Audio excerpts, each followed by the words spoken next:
Hello, welcome to Eye on Africa here on France 24. Let's take a look at the stories making headlines across the continent. A fuel tanker collides head-on with a truck carrying passengers and cattle in northern Nigeria, killing at least 48 people. Niger State's emergency agency says rescuers are still working to recover more charred bodies. At least 4 people dead off the coast of Senegal after their boat sank as they tried to get to Europe. The search of those still missing continues. 8,000 churches across Rwanda are ordered to close their doors.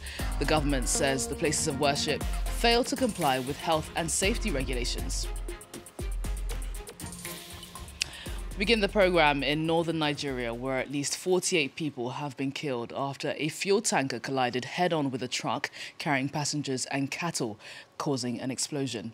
Images released by the State Emergency Management Agency showed charred bodies and burnt-out shells of cars left in the aftermath of the tragedy. Take a listen to what the Director of Relief and Rehabilitation at the Niger State Emergency Management Agency had to say earlier on. 4 vehicles were involved in the incident, and each of the vehicles had occupants inside, and all of them lost. Sadly, most of them lost their life.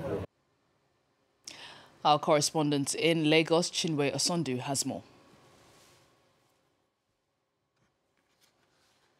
The accident occurred early hours of Sunday morning and claimed the lives of over 48 people along the Niger State Highway with a fuel tanker leaving Lagos to Kano and a truck of cows and buses of passengers leaving the northern part of Nigeria to the southern part.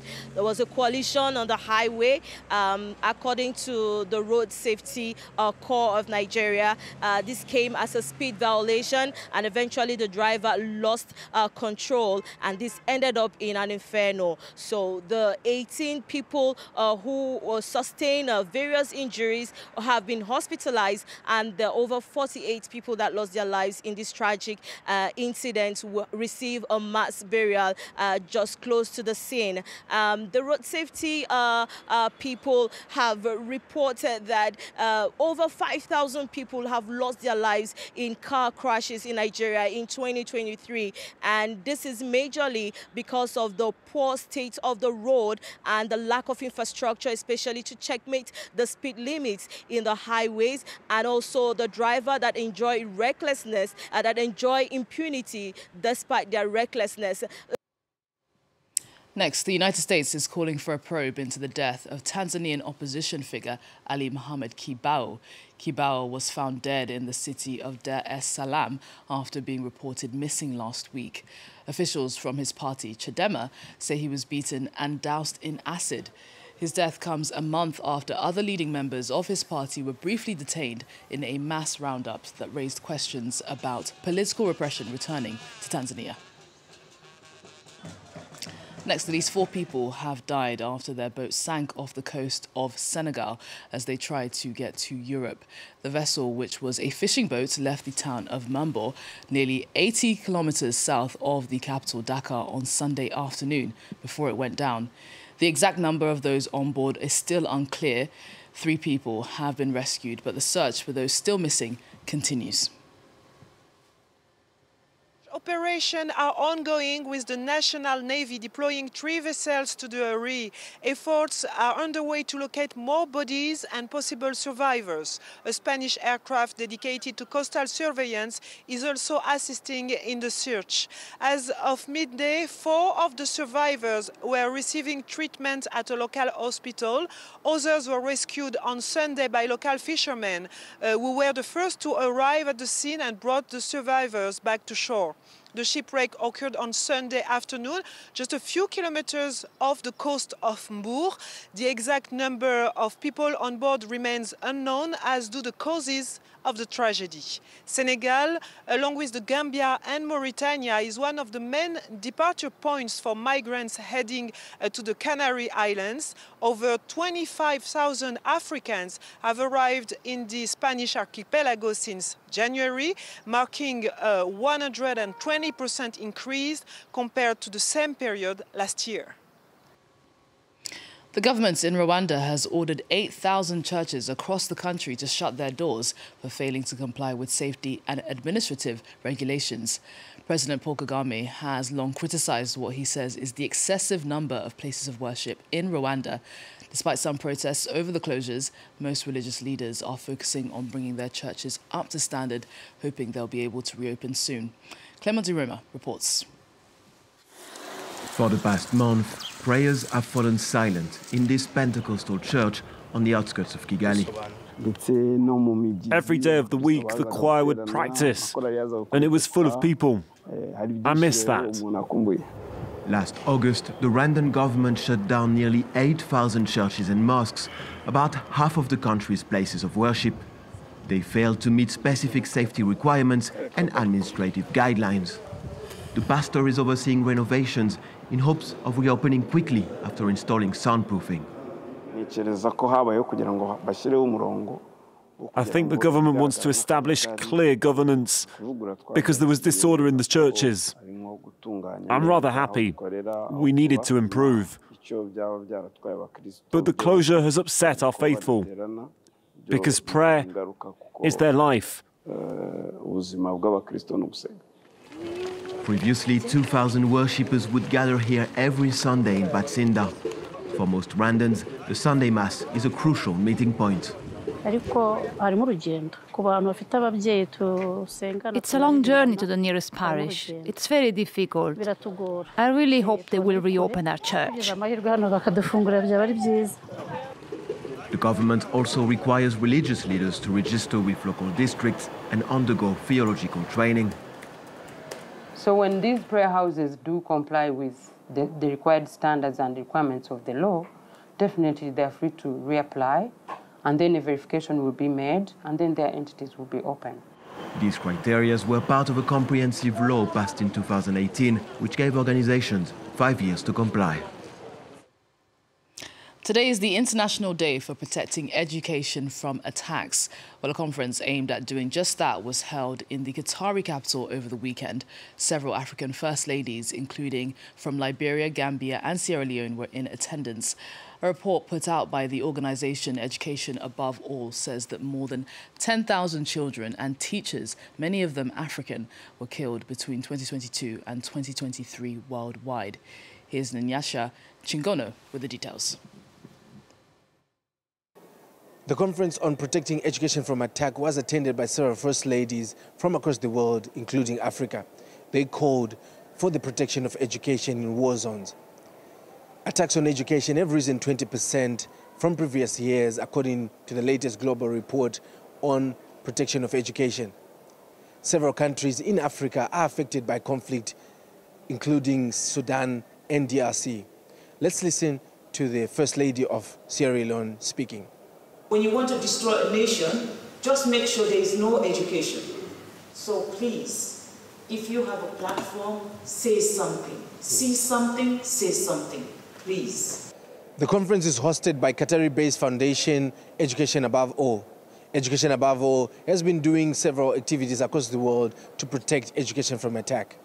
We provide access to the most marginalised conflict-affected communities. My programme ensures legal accountability and justice for those who are attacked, and we do programmatic work with partners all over the world. And also, we also do work on the environment, we do work on digital learning. So we have a vast footprint across the world. This conference received massive support from the UN. UN Secretary General Antonio Guterres sent his message of solidarity in support of the activities being done by several countries to protect education from attack. North Africa's arid mountains and deserts are naturally prone to being hot and dry, but in recent days the climate has been turned upside down in parts of Morocco and Algeria. After areas in both nations were lashed by torrential rain, flooding has now killed more than a dozen people. The deluge has destroyed homes and critical infrastructure. Morocco's Interior Ministry says the government is working to restore communication and access to flooded regions. People in Lagos can spend an average of 30 hours in traffic each week, or 1,560 annually. Traffic jams there are a daily logistical nightmare. In a bid to decongest the roads, authorities are now turning to using the city's waterways to help commuters and cut down on CO2 emissions. Clemens Waller takes a look. What was once often a 3-hour nightmare drive to work with a pre-dawn start and dense traffic has become a half-hour sprint across the waters of the Lagos Lagoon by boat. For Ivy Junaid, who works on one of the islands off the coast, the ferry has changed her life. You actually get out of bed when you need to. You have breakfast at home, strut in here, strut into the boat, and 30 minutes across the water, you're on the other side. It's way easier. Flanked by the lagoon and the Atlantic Ocean, Lagos has long used its waterways as an alternative to the megacity's chaotic roads. However, with over 21 million inhabitants, the city is set to become the world's largest by the end of the century, hence the urgent need to adapt the river traffic. Over the next 3 years, a project partially funded by France and the EU aims to develop 15 ferry routes as well as upgrade the jetty system and the dredge routes. The State Ministry of Transportation is now developing very actively the rail and the water transportation services. We believe very strongly that this will boost the current percentage of water transportation from about 2% to almost about 10%. For experts, the Lagos government will have to take important measures in order to make the water traffic environmentally and financially sustainable. Nigeria is currently facing its worst cost of living crisis in decades, with inflation at more than 30% and fuel costs tripling over the last 18 months. That's it from all of us on the Eye on Africa team, but do stay tuned to France 24.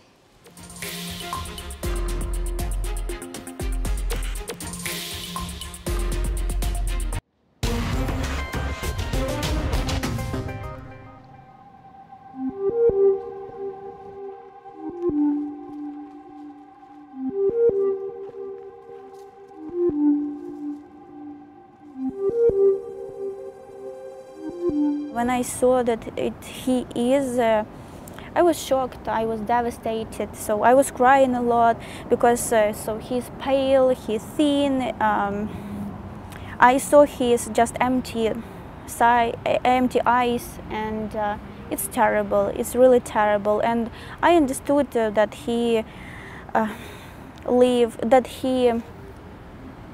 saw really a lot, that he was tortured.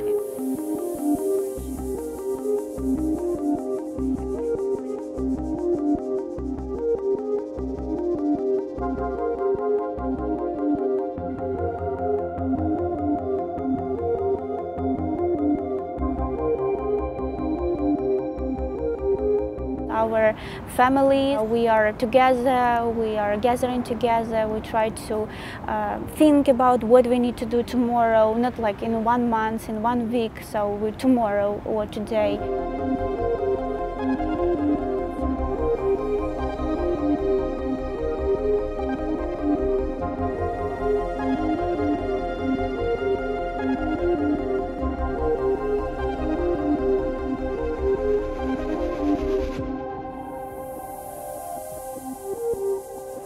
Це наші захисники, вони зробили багато і роблять.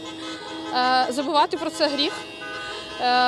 Що я відчуваю, це безмежна вдячність, повага, шана, і це бути тут – це найменше, що я можу робити.